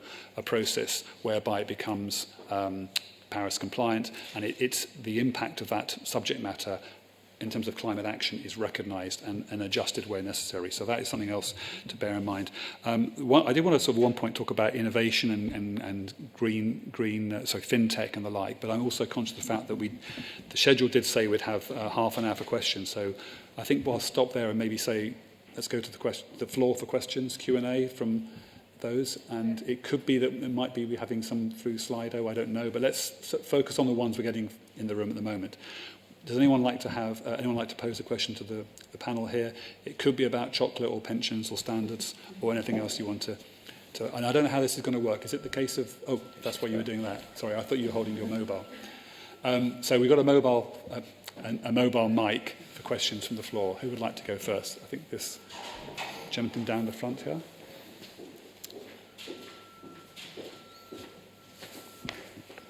Thank you. Robin Grenfell, a colleague of Adrian's and indirectly Peter's at Green Investment Group.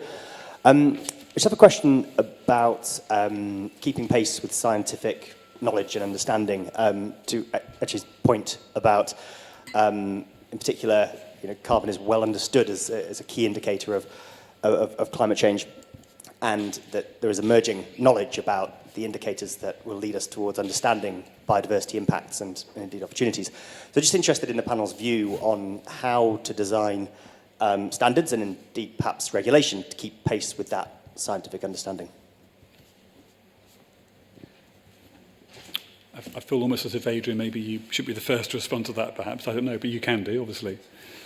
Yeah, I mean, I guess it's a tricky balancing act in the standards process, keeping standards up to date and yet getting something out the door that the industry can use and act upon. And I think, you know, from a standards point of view, we need to leverage the experience that BSI and ISO have in their review process. I think, just from my experience, it's worked quite well, the dual track approach that BSI has in developing its very you know, quick turnaround publicly available specification PAS documents.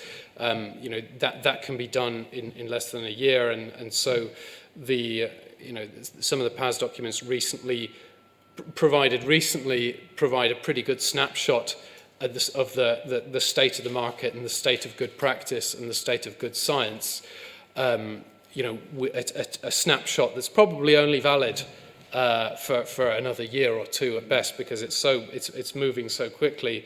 You know, that's been one of the challenges for the ISO process, is that it takes a long time to get, and that's almost a sort of microcosm of the challenge they have over in the blue zone with the negotiations, is that it takes so long to get agreement on anything when you have so many different actors, that by the time you've reached your agreement, the world has changed and moved on. So yeah, it's a balancing act. I'm not sure there's a right or wrong answer for how often these things should be refreshed, but you know, certainly in my mind, a lot of these standards only have a shelf life of 1 to 2 years before they need refreshing. I can already think of standards that are only 2 or 3 years old, that, for example, contain definitions of things like carbon neutrality that are already dated and not aligned with what is probably today's common market understanding of that term. So yeah, this came up a lot in the BSI natural capital accounting, even more so because it's such a multidisciplinary endeavor to create a natural capital account. You know, you need to get scientists on board and social and economists and stuff.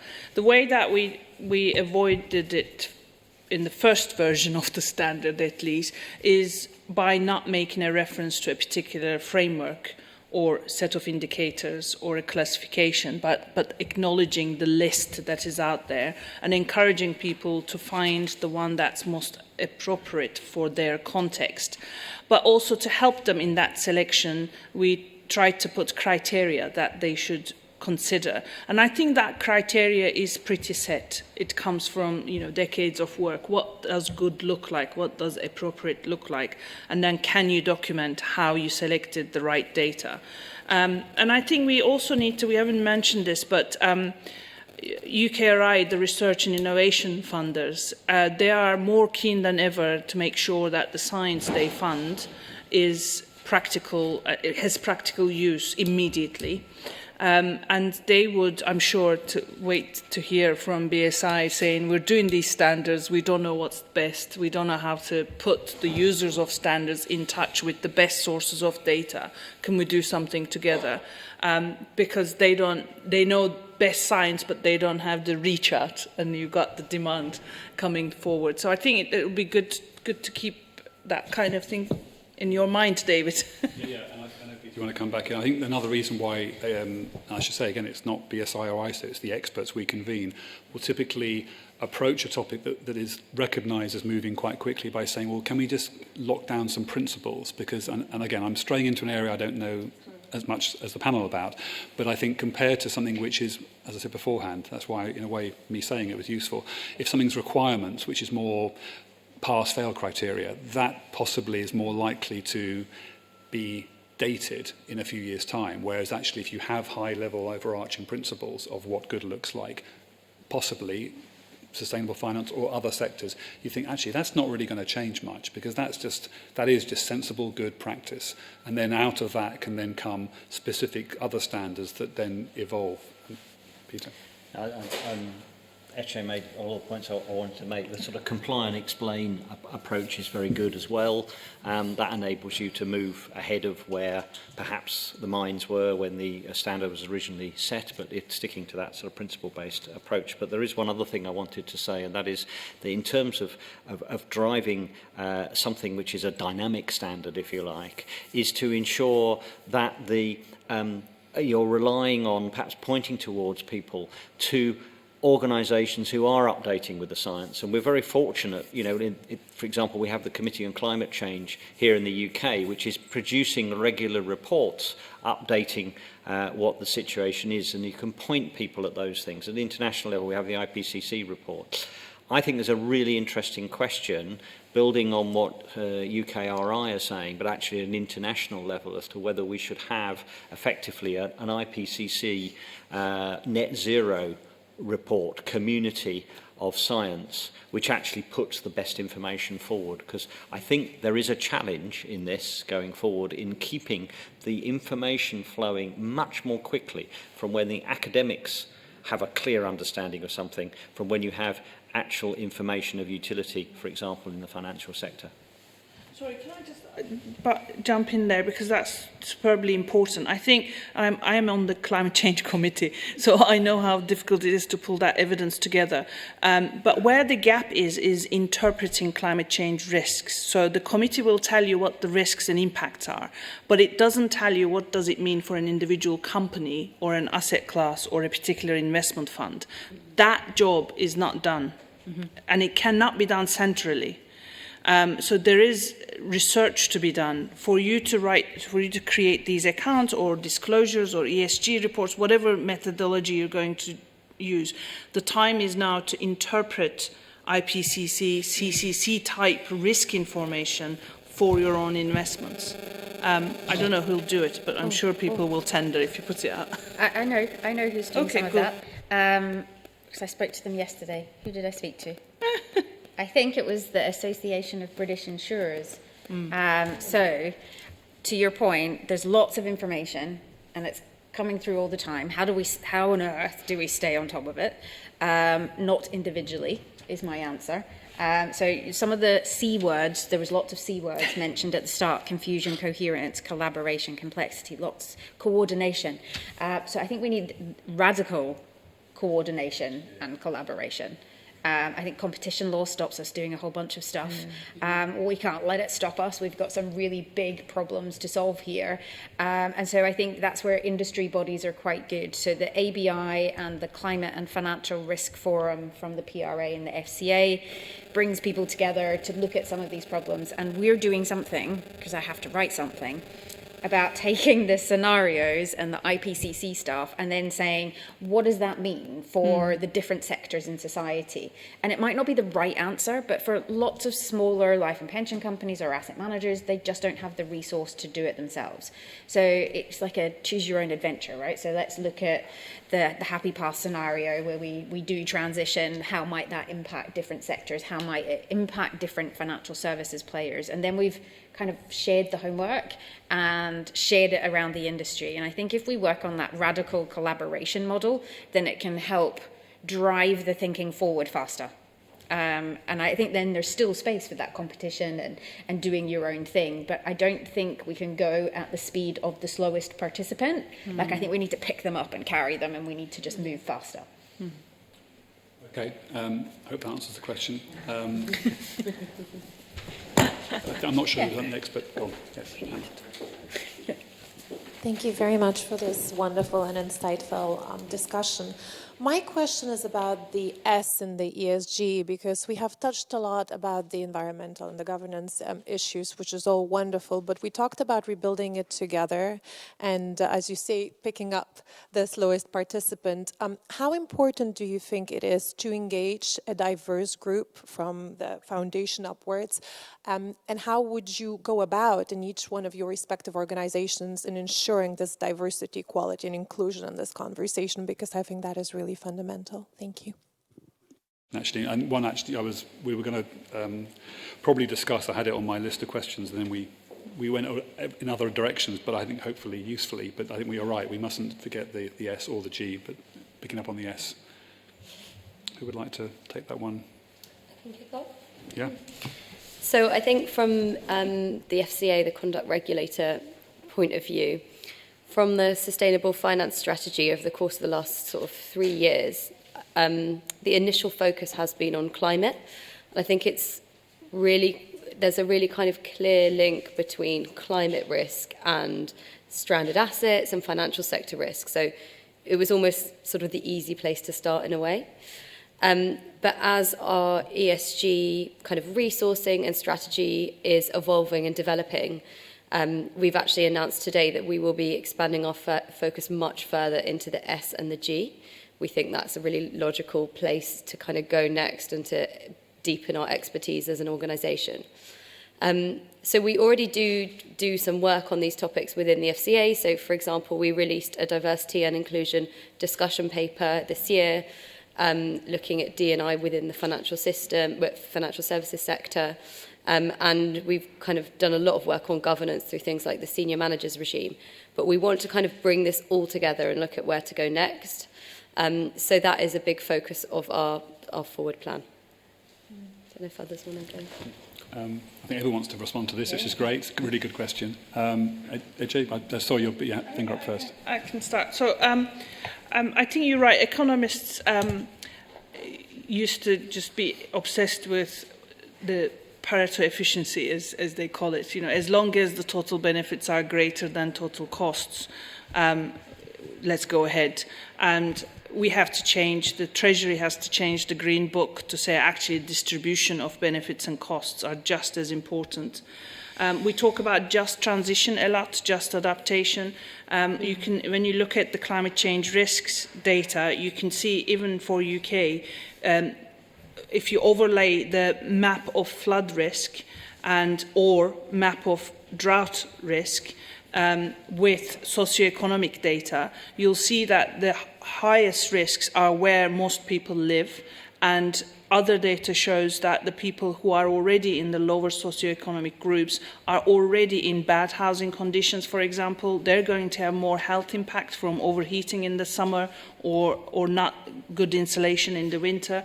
So we're putting more pressure on people who are already under pressure from economic situation. You have low-income groups having less access to green space in urban areas, BAME groups having less access. This is not a cultural choice. They have less green space within vicinity of where they live. And those green spaces are going down. Despite the fact that if you do a natural capital account or any other analysis, you can show the health impacts of giving people access to green space. But we're not giving it equally. And the simple thing you can do in the accounting work, at least, is to show what are the benefits to the company if I invest in something, or local authority, what are the benefits to the public, and what are the benefits to individual socioeconomic groups, or however you want to group them, within that general public, so that these things become explicit. The unjustness of distribution becomes explicit. Because if we don't, this is just as we're not looking after natural capital, it is coming back to bite us. Not looking after social capital is going to come back to bite us as well, and it should. So yeah, definitely a key thing. We don't talk about it in the environmental economics, but we do cover it, and it's a lesson for us. We should talk about it more. And okay, Stacey was next, I think, go on, and then Adrian. So then, a couple of points on the social aspect. I think with the Paris Agreement, everyone's really clear. It was about temperature limiting, but there's a couple of other objectives in there. One is around a fair, just and equitable transition, and about reorienting the flows of finance to make that possible. I think that then becomes really important for us in the financial sector. One of the things that we've been exploring at Royal London, as many others have, in conjunction with the Grantham Institute on Climate Change, is this concept of how do we finance a just transition. But before I get into that, I just want to have the disclaimer there that when we talk about a just transition, we talk about it from a very privileged place. And we need to recognise that for many people around the world, the global warming that has already occurred means that they have lost the opportunity for a fair and just transition. So we do talk about this from a very privileged place. When we start thinking about Scotland in particular, and we look at the north of Scotland, we have a whole bunch of customers in the north of Scotland, employers that we work with, and we could quite easily say, if we're focusing just on carbon, just shut down the North Sea. Right? And then what happens? And then what happens to all of the communities in the north of Scotland? What happens to the businesses that rely on the oil and gas sector? And one of the big things that we've been thinking about is how do we as investors engage with the companies that we invest in to say, okay, so how are you going to transition? But how are you going to do that in a fair, just and equitable way? So that is one of our big priorities for achieving net zero. We've got the obvious decarbonise, invest more in climate solutions. And then the third pillar for us is engage with our largest emitters. So we picked 20 key companies and engage for the purposes of securing a just transition plan from that company. So the first one we engaged with was SSE, and they've announced the globally world's first just transition plan. And we focused on the utilities sector because the decarbonisation of the utilities sector then decarbonises a whole bunch of other stuff. And we saw this week, I think, Centrica and EDF come out, and there's another one who I'm forgetting and will no doubt be unhappy with me for having forgotten. But it's really key, right? It's really key that we don't, in this transition to a lower carbon economy, just exacerbate the existing inequalities. But you said, how do we take this into account? I think we need to be really honest. It's really hard to take into account this kind of view from multiple participants across society. It's really hard to get all of their voices heard. And I think that's incumbent on us to make it easier, but I think we need to acknowledge that it is really hard and we try our best, but that's probably not quite good enough. Adrian? Yeah, sure. It's a really good question, a really well-made point, and I probably betray my environmentalist background and my and actually the focus of the Green Investment Group by being more focused on the environmental side than others. But of course, the transition cannot be delivered without incorporating aspects of social justice and diversity and access to, equal access to opportunities and benefits. I think in terms of the way that affects investment decisions, coming back to the title of the title of the session here, how do we integrate this into investment decisions? It's a combination between sharing best practice but also regulation. I think it's very interesting to hear what Yasmin was saying about the FCA expanding its remit in that area. It's a matter not just of gaining access to information on social aspects of investment decision making and how your investment or divestment decisions can affect social aspects as well. But I think there's also a kind of conduct risk element here. The FCA has sort of in recent years expanded beyond its original rules-based approach for financial conduct into more thinking about actual conduct and culture within investment organisations. And I think there's a really important aspect to that. Maybe it's been quite heavily sort of governance focused and avoiding avoiding illegal or unethical behaviour and preventing pension fund embezzlement or mis-selling or things like that. But there's a real potential there to think about conduct risk in the sense of when you're making investment decisions, do you have a culture that ensures you're fully integrating ESG, that you're well informed, but also that your culture as a financial institution is one that allows those decisions, those factors to be integrated into the decision. Okay. Any other questions at the back there? Thank you, Sahar.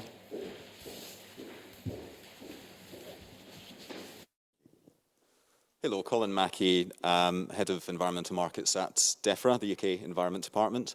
I wondered if any of the panel had any reflections on the first few days of this COP, where we've seen some very ambitious new announcements, including on halting deforestation. What does this mean for the standards experts, and what is the pace of change that needs to be set to to underpin that new goal and others coming out of this COP with the kind of standards and support mechanisms that will enable consumers and companies in the food chain and other parts of the economy to make that actually happen. The change is something that when we were discussing before we came out here actually was something that, the time for multiple conversations about something must be done is clearly sort of running out there. I think, who would like to take that question? Anyone? Oh, sorry, maybe. Since I'm not a finance professional, it's easier for me to start. I haven't heard anything that would stop me in my tracks, which is good. I think there's lots of targets, pledges. I've got used to them being missed, but without them, the job is even harder. So I think it's good to hear those pledges, but not to let go of the, watch how they're delivered. And I found in the opening ceremony, Barbadian Prime Minister Mia Mottley's speech was utterly inspiring, and it was "Emperor has no clothes." And I think we said it at the beginning. I can't remember which one of you said. Oh, you said it. Like, we can't talk about sustainable this. We can't talk about 50 billion for this, 50 billion for that, when trillions are spent on the mainstream without having any regard to what we're talking about here today. So pledges are good, but they're not enough. But what's good, we need to celebrate. Otherwise, we won't have the emotional energy to carry on with what else we need to do. And it hasn't finished yet, so yeah. we have. Peter, I think you wanted to comment on that. I agree. They are essential. It's really good and heartwarming to see those sort of things made. But we are also, all of us, I think, long enough in the tooth to know. You mentioned the forest one. There were big statements made in the previous COP about that, pledges made, and a lot of those haven't been delivered. So I think the role of standards is to get right in there behind those pledges and unpick them and make them transparent, make sure disclosure is regularly made so that society as a whole actually can hold all those organisations who made those pledges to account.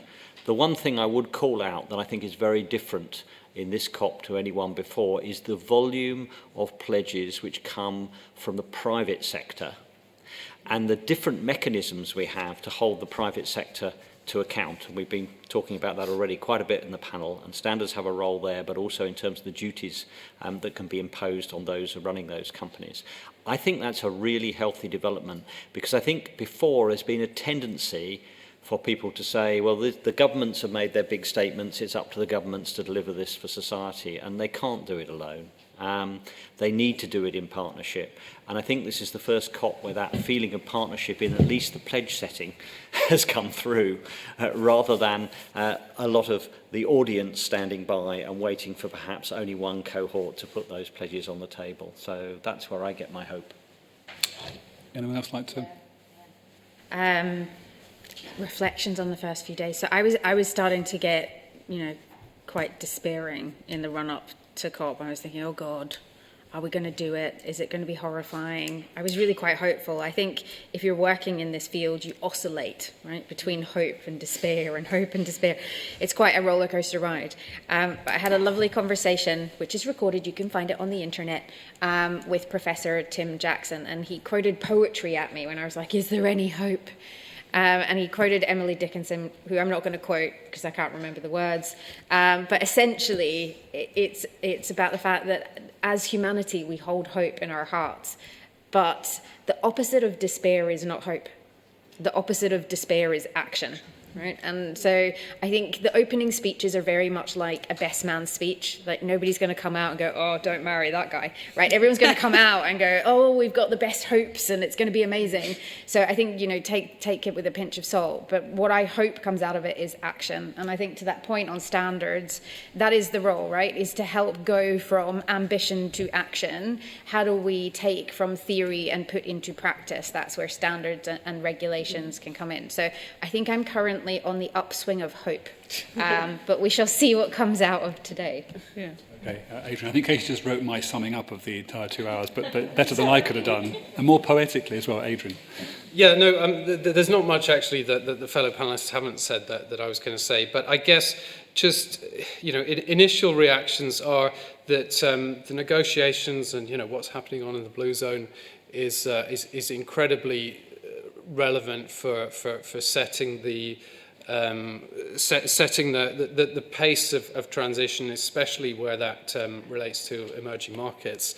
We're sort of in a fortunate position in that the private sector, as Peter was alluding to, private capital has really taken the baton and run with it, at least in a sort of limited subset of climate investment, climate-friendly investments and technologies in a limited subset of global geographies, and that there is almost a sense that the COP has become a little bit like the sort of Edinburgh International Festival and the Fringe. The Fringe events became much bigger than the Edinburgh International Festival itself, and there's a lot going on around the COP in terms of commitments being made. What we need to be doing is looking beyond our current investable markets and sectors and geographies into what can deliver real global change, and how do we make that investable so that how the signals set so that the money moves itself in the way that we've seen that this really great example of financing renewables, for example, in large portions of the developed world. How do we replicate that and make it happen in areas that are difficult at the moment for the private sector to act? Great, thank you. I think I'd like to probably sum up now, and we'll end the questions there. But I mean, in a way, it was interesting you talk about COP26, Colin, because yes, I noticed the Secretary General on Monday, so that feels like a long time ago now, but it's like, 2 days ago, actually mentioned the word standards in his opening address, and obviously we picked up on that, and he was saying, standards are really, really important and really, really helpful. So, very much as the theme of the last 2 hours has demonstrated. But also within that, there was a reference to the fact that but there's also quite a lot of them. And there was an acknowledgement maybe that different groups have got together and have come up with standards. And again, in the context of sustainable finance, we recognise that. And we've talked before about the many C words and cohesion and collaboration. So probably I'd sum up this morning by saying that it's great that the UN has recognised the importance of standards, but the challenge set down, I think, to all standards organisations, be they ISO members like BSI or industry bodies, is to collaborate and come together and develop a more cohesive and really at pace. As we've heard, we haven't got 5 years to kind of come up with the roadmap. We need to design that right now. So I'm summing up. I'm looking at you, Colin, as if I'm answering your question. But so I think that's what I've got from the last 2 hours, apart from my head is spinning with information, which has been really useful. The need to collaborate, have those conversations, but also to act as well.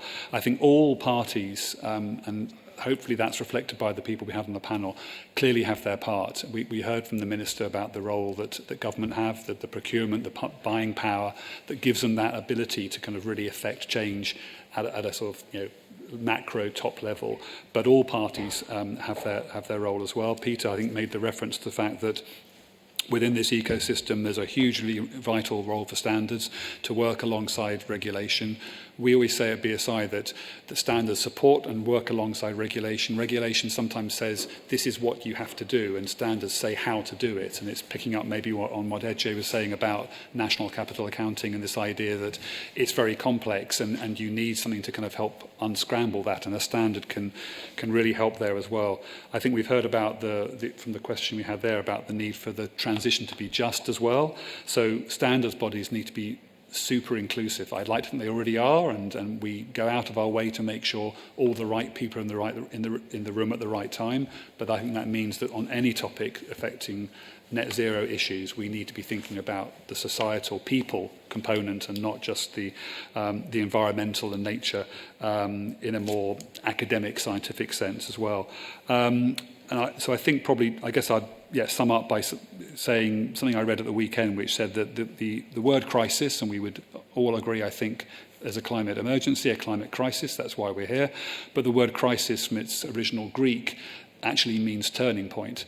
And I suppose it's like saying, for every risk, there's an opportunity. So I think in a way that we are at a turning point, we all recognise that. And I think that, the road ahead, as per the Chancellor's comment regarding having to rewire the entire financial system, the road ahead will be bumpy. But I think the crisis itself presents us and that turning point with an opportunity for more collaboration at pace, and in a way pave the road ahead in a way that benefits everyone, all parties together. So I hope you've found this morning very beneficial. Like I said before, I certainly have. And if you can show your appreciation for the panel, that'd be great. Thank you very much. And